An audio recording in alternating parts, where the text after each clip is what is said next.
virus là. Lavez nous de l'eau savon pendant 20 secondes. Ou bien chanter Happy Birthday 2 fois. Lavez mains.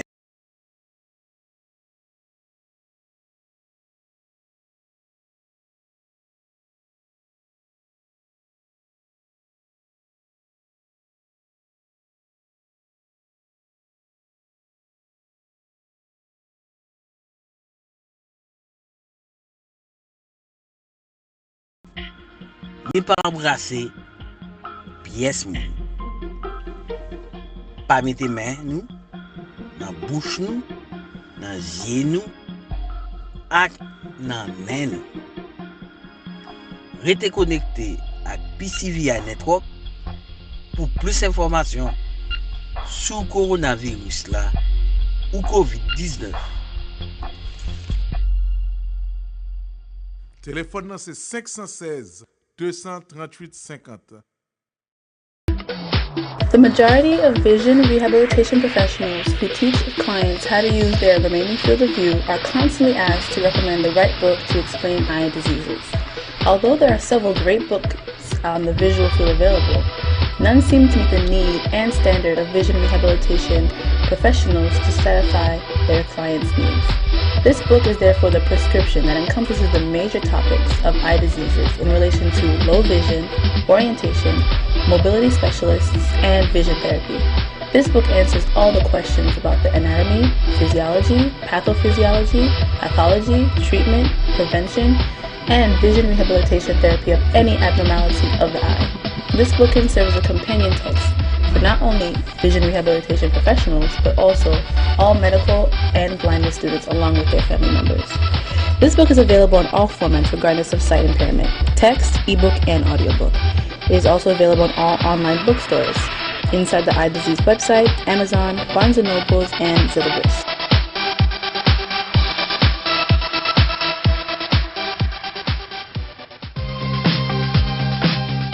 Manual for Child and Vision Development Milestones is a precious guide that discusses the physical, social, motor, cognitive, language, and emotional development that occurs from birth through early adulthood for children with and without vision.